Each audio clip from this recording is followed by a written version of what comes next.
Hello, I'm the Nostalgia Critic. I remember it so you don't have to. Disney has certainly gone through its ups and downs in terms of TV, hasn't it? That's to say it wasn't always the onslaught of popular sitcom slash rockstar Barbie dolls it is today. Example, Disney once had a 2-hour block of programming called the Disney Afternoon. It started off strong with shows like DuckTales, TaleSpin, and Chip 'n Dale's Rescue Rangers, but after a while the show started to slip in popularity, with less successful programs like Quack Pack, Bonkers, and that show that must never be named. So Disney decided to take an approach they'd never done before, an action series. Something that had no talking animals or cutesy scenarios that Disney was usually associated with. Their answer was a surprisingly well-written series simply known as Gargoyles. Often seen as Disney's answer to the Batman cartoon, Gargoyles was dark, serious, and very complex. The stories were epic and the characters were fleshed out. Well, scaled out. So why was Gargoyles such a kick-ass show? Lots of reasons. And you probably want to know what they are. So, let's stretch out our wings and fly right into Gargoyles. So it starts out in present-day New York as bits of debris are dropped down upon passing bystanders. So they call up Detective Elisa Mazza to investigate, the only cop who for some reason has blue hair. Connection? She's curious as to what could be causing all that horrible destruction. Claw marks? What could be strong enough to leave claw marks in solid stone? Sporks?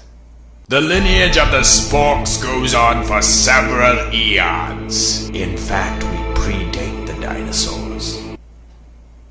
Indeed. So we flash back 1,000 years ago to Scotland, where the ancient battle for this castle, I guess, is being fought by whoever the hell these guys are, because they really want it. I don't know, there's like no detail in this backstory. It's just people with swords doing what people with swords do. Give any guy a sword and he'll want to go pillage something. Attack! They may take our lives, but they'll never take our questionably unclear motivation! But it turns out those stone gargoyles aren't just there for decoration. By daytime, they're stone, but when the sun goes down, they break through the rock and become the defenders of the castle. So they're like stone vampires? No, I didn't mean like that. Never mind. So the leader of the clan is called Goliath, who I swear has the coolest freaking voice of all time. You are trespassing. They're not far ahead. I can scare those cowards away without any help. I don't know who that actor's wife is, but I bet she plays a lot of 70s music when he's around. Remember, you and I are one, now and forever.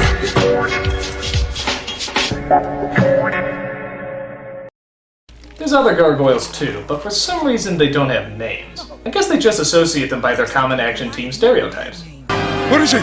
Are we being attacked again? Look, it's the fat one! The tricks are very late for horses carrying armored men. How you doing over there, old one? Not afraid, are you? I can see why. My, the prissy one is in rare form today. Let us go out in force and put an end to these pigs once and for all. Hey, how you doing, incredibly big boobied one?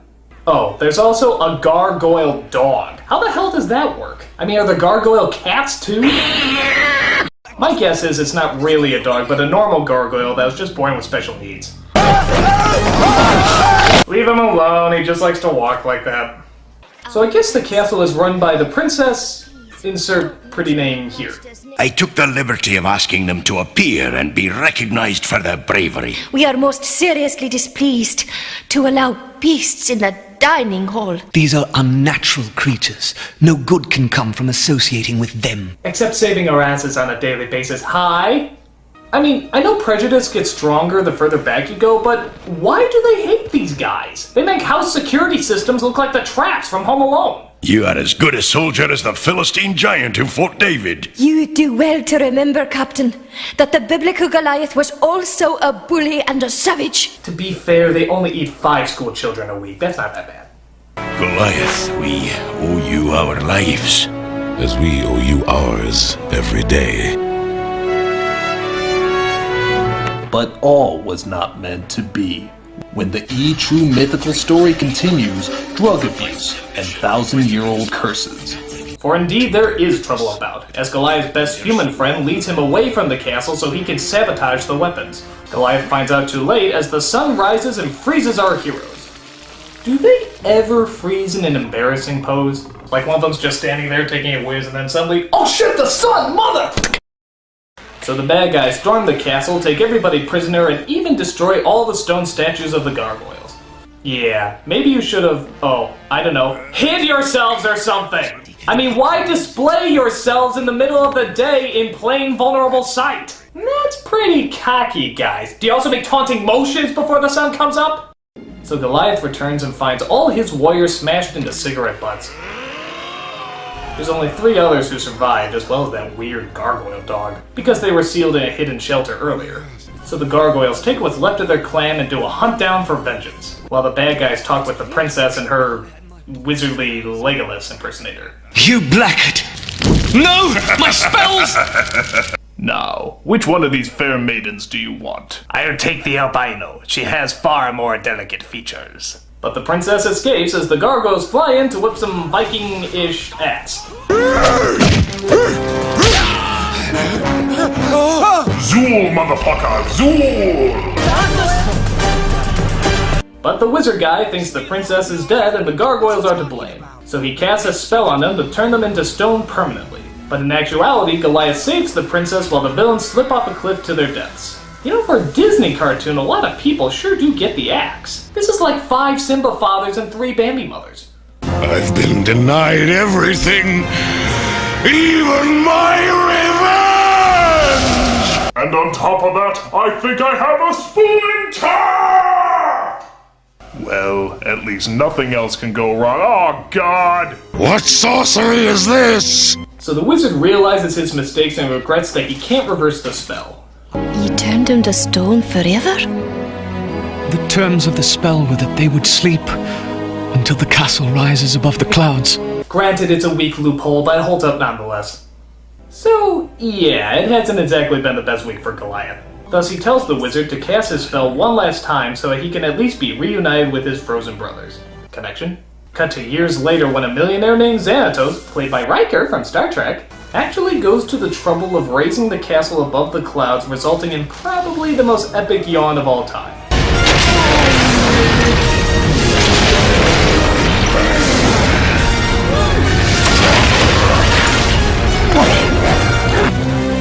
You are the one called Goliath?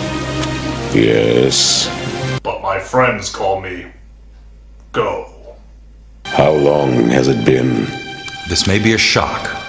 1,000 years have gone by since the spell was cast. The Magus who cursed you wrote the whole story down in there. I was fascinated by the Magus' story. I wanted to see if it was true. Why have you done all this? I'm eccentric. So Xanatos explains all about this new world they've entered while Detective Monza, from earlier, explores what was causing all that falling debris. Sorry, pal, but this investigation isn't over yet. Don't tell me this is where Dracula shows up. A good laugh would be worth a lot of money right about now. You know, for a snoop, I sure do talk to myself a lot.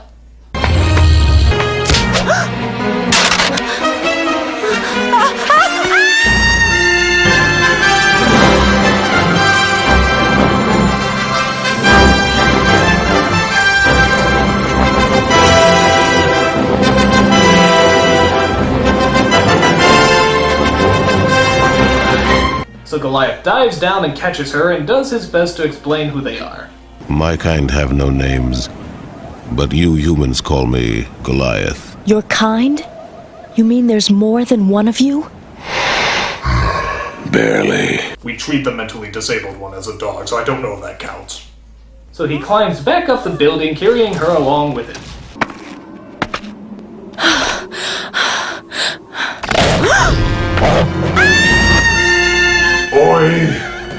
Okay, so that part didn't happen. But she does befriend the gargoyles and becomes sort of the April O'Neil of the group. You know, if April was packing. This starts off a quasi-romance between Goliath and Elisa, which I always thought was kind of weird. I mean, what would the kids look like? Nope, not gonna think about it. Nope, just erase it from my memory.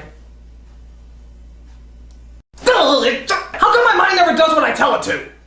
So, if there's ever a time-traveling fish-out-of-water story, you know there's gotta be a few scenes where they interact comically with modern technology. But to the show's credit, it's pretty downplayed. They usually only do it when these 3 are around. What do you suppose this does? Whoa! Hey!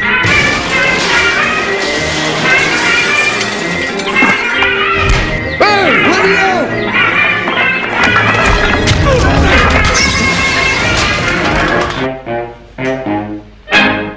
But it's decided that the Gargoyles really do need names, so they decide to name themselves after the famous city landmarks. Does the sky need a name? Does the river? The river's called the Hudson. Fine, lass. Then I will be the Hudson as well. Because it's old, dirty, and often very smelly. Just like me. Brooklyn. I'm Brooklyn. Broadway. Lexington. Do you like it? They're all fine names. I guess he'll need one as well now. Oh, I've got one for him too. He'll be New York Metropolitan Sewer System. You're Bronx. I think he likes it. By the way, am I the only one that thought Lexington should have been named Queens? Oh, I gotta stop picking on him. So, in a surprise twist, Goliath's old flame returns as well. Only this time she's called Demona, voiced by another Star Trek actor, the one who played Troy. Except she's not quite as Goliath remembers her, as she wants revenge on all humans because of how they betrayed her clan. We have no human friends, nor should we. Humanity is a poison that must be purged from this planet. I want you to get rid of the humans. Humanity is our enemy, Goliath. Yeah, but we make such good porn. You gotta give us that. Sort of like a female Magneto, Demona actually becomes one of the great cartoon villains. Always vengeful and always cold, with that great brooding voice. If you are not my ally, then you are my enemy. And it turns out Xanatos becomes a villain too, always hatching diabolical schemes to gain more power and control, but always staying suave and savvy. Go ahead. Without me, you'd still be gathering moss. Such is the plot to Gargoyles, as they constantly fight not only Demona and Xanatos, but a whole slew of other baddies. The stories were sometimes episodic, but mostly intertwined, the best ones being about Demona's past and how she survived all these centuries. For example, there's one episode where Demona goes back in time and tries to convince herself to kill Goliath and wage war on all humanity. But the hopeful Demona of the past doesn't want to believe that she becomes the vengeful Demona of the future. This is actually a really clever idea. The humans did this, and you can stop it. Destroy all the humans. Rule the Gargoyles. Rule the world. I am what you will become. I will never be like you. I do not wish to hurt you, and I do not wish to be you. And I don't wish for you to hurt you while I'm you. There's also episodes with mythical characters like King Arthur and Puck, but again, they don't make them as cheesy as it sounds. They actually give them the dignity that a lot of these myths already had. That's pretty impressive for a kid's show.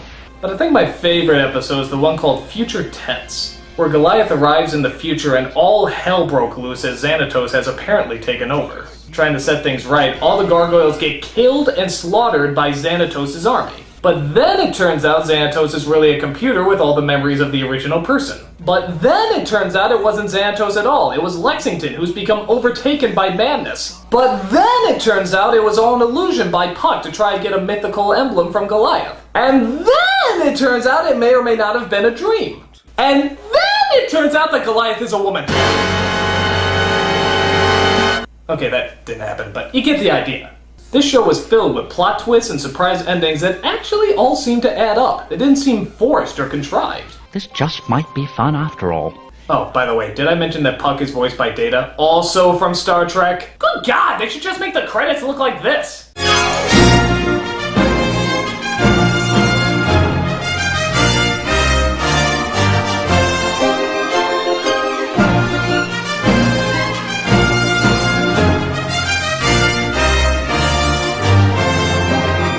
After the first two seasons were such a big hit, they went into their next and final season called The Goliath Chronicles. This is where I kind of remember it getting weird. It wasn't horrible, but it just wasn't as strong as it used to be. Xanatos is now a full-time friend, Demona was rarely seen, and the villains were replaced by these weird sort of gargoyle KKK rejects called Quarrymen. That's really lame. The stories were a lot weaker too. For example, there's an episode where Broadway becomes a TV star, and another one where Goliath actually goes on trial. I wouldn't be surprised if there was an episode entitled Shark Jumping in You. But I remember the original shows, and they were always gripping and clever. It's funny because this show came on when I was in the middle of high school. around the point when you kinda stop watching kids' cartoons.